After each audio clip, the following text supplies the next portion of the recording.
Welcome back, everyone. It is Monday. It's Weather for Weather Geeks time. We haven't done one of these tag teams in a while. No, it's been about, what, 4 weeks? Yeah, something like that. Yeah. You know, we get to the holidays and scheduling gets a little weird, and so you've been filling in the morning, you've been back in the evenings, you've been kind of jack of all trades. All over the of late. place. That's right. It's fun, though. It's fun working with different people and experiencing the different shifts, so I don't mind. Different types of shows, certainly. The morning yeah. show is a lot different than the evening shows, that's for sure. All right, well, we're a week or so into December. But NOAA just put out their November rankings for precipitation and temperatures and all of that. I just wanted to show you the temperature rankings here statewide. In Ohio, this was the 12th coldest November on record. In Pennsylvania, it was not quite as remarkable. It was 23rd coldest on record. Now here in Youngstown, I think if I remember correctly, it was 7th or 8th maybe coldest on record. Yeah, it was around there. It was around there for Youngstown specifically, but statewide. Yeah, cold one in Ohio. And look at some of these numbers in the Midwest. Illinois had their 4th coldest November on record. Tennessee and Kentucky, same idea. And then down in the Deep South, 2nd place, Mississippi, Alabama, 4th place in Georgia, 3rd place in Louisiana and Arkansas. So, yeah, November was really, really cold. December so far has not been all that cold, and it's not going to be all that cold, it looks like, for probably another 2 weeks.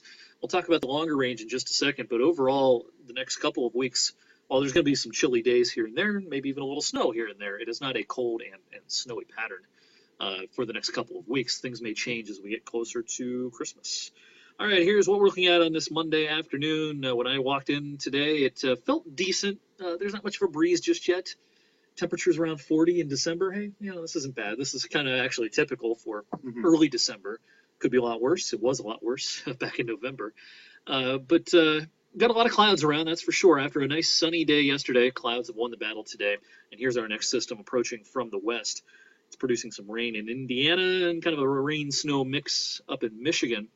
This is a relatively minor system in the grand scheme of things, but it might cause a little bit of a wintry mix at times tomorrow, which we'll talk about a little bit more detail in just a second. But a real quick look at the rest of the country.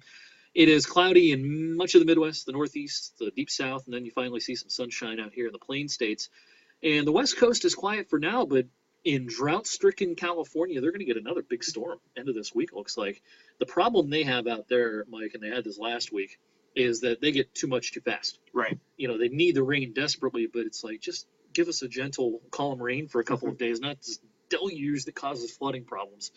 Unfortunately, that could be an issue again later on this week. As far as temperatures across the country this afternoon, let's take a look at, not that, but this, our temperature contours. And there's nothing really remarkable here for early December. We showed maps much more dramatic than this back in November. Yeah. With harsh cold descending all the way into the eastern U.S. The cold, the real cold, remains bottled up here in Canada, where it's going to stay for most of the next several days. All right, so let's talk about what we have coming possibly tomorrow morning. This, is a real borderline situation, I think, tomorrow morning, right around daybreak. I'm going to show you the simulated radar here at 5 a.m. As soon as it loads, hopefully it will. There we go. A little bit of precipitation pushing in, and temperatures tomorrow morning are going to be close to freezing. This is not going to be a situation where we're going to be dealing with rain and a temperature of 28 or something like that. But I could see where a little bit of liquid precipitation tries to fall at daybreak tomorrow with the temperature around 31, 32, 33. And so, I think, Mike, what we're going to do, we talked about this a little before we hit record, is allow tomorrow morning for a touch of freezing drizzle. But I don't think we have to worry about any sort of big problems. It's not going to be the kind of icy situation we had last week. What morning was that? Was that Friday? Friday morning. We had a little bit. We were lucky that the temperatures were very close to freezing. It was very light, and by the time the sun came up, there was nothing to worry about at all. Right, and I think the temperature profile will be similar with this, but it's going to be a shorter-lived thing. Last Friday, that lasted a few hours in any one spot, and even though there was a glaze of ice on some things, with the temperature at 32 and the precipitation falling lightly, usually that doesn't cause that many problems, especially on major thoroughfares. So I wouldn't expect a lot of school delays tomorrow. I guess I can't rule out a couple, but I really wouldn't anticipate much. As you can see, any precipitation that's going to be falling is going to be light tomorrow morning, and then we're going to rise above freezing pretty quickly by mid-morning tomorrow. So the rest of the week, then, I'm going to show the European model here because there's something a little bit interesting to show here. First of all, pretty big nor'easter coming up the East Coast. Now, this will be rain for the big cities in Philly and New York and Boston, but this will be a heavy, wet, gloppy, messy, heart attack kind of snow in Northeast PA, Catskills in upstate New York, and then Green and White Mountains, New Hampshire, Vermont. This will be a big snow event for them, and it's going to be that heavy, gloppy kind of snow.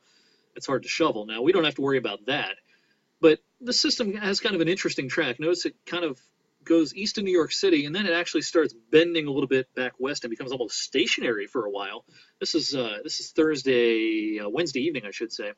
And then overnight, Wednesday night into Thursday morning, this is what we have to keep a little bit of an eye on. Europeans been kind of consistent in throwing back a pretty decent band of moisture into the cold air back here Wednesday night, Thursday morning, which would imply, if it were right, that we might have some accumulating snow across our area during that time frame. And you mentioned that the Europeans kind of done this a few runs in a row now. Right. Since yesterday afternoon when I looked at it, and yesterday I kind of didn't buy it. I was just like, oh, it's an outlier. You know, the GFS and the Canadian weren't showing it. They were keeping the low a little bit further northeast. And yeah, now that we have these consistent runs, you know, something to look at. It's always a little bit. It makes our ears perk up a little bit when the European, which tends to perform the best, generally speaking, of all the models, when it's consistent on a message, then you start to think, hey, you know, even though this is kind of an outlier still, it might have the right idea because it is the European model. Also, the newest run of the Canadian model has sort of a similar idea. So I'm becoming a little bit more concerned that we might be dealing with a minor, relatively speaking, snow accumulation Wednesday night, Thursday morning. I wouldn't expect it to be more than a couple or a few inches, but it's only Monday. We'll be fine-tuning that forecast. Whatever happens Wednesday night, Thursday morning, during the day Wednesday, just a flurry or two, and then during the day Thursday afternoon, just probably some leftover flurries around. Pretty chilly at the end of the week. We'll be in the 30s mostly. What do we have? Highs in the 30s, like Wednesday through Friday?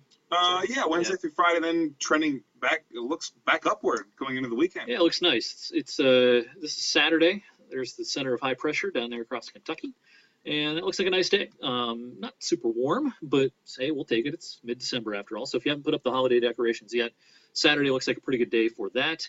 And let me back this up. This is Sunday, and the European would suggest that maybe there's some minor little, you know, precipitation event around, but that doesn't look like a big deal at this point. Long-range temperatures quickly based on the GFS Ensemble model. You can see we bottom things out middle of the week. This would be, what's the 11th? Wednesday? Thursday. Mm-hmm. And then we do trend back up as we head into the weekend. And then after that, you know, it's not a super warm pattern, but it's not a real cold pattern either. This is actually real typical of December, and this actually takes us all the way out through the 23rd, 2 days before Christmas. Now, there are increasing signs in the longer range that as we get closer to Christmas, and perhaps even as early as maybe the 22nd or 23rd, the pattern is going to start changing. And are we going to have a white Christmas? There's no way we can say that at this point. But the chances of the pattern changing enough that there would be more opportunities for snow events and cold air masses, that looks like it's going to increase in time for that Christmas to New Year's week. That's a long way off. We'll have plenty of time to figure that out. But all the way through the next 2 weeks, you know, this is not a real cold, wintry pattern for Eastern Ohio and Western PA. All right, if you don't follow Mike, be sure and follow him on Facebook and on Twitter. You will find me tonight on 21 News at 6 and 11, and you can always check out Mike on the TV side whenever someone's off, but also usually on the weekend evenings at 6 and 11. I'll see you tomorrow.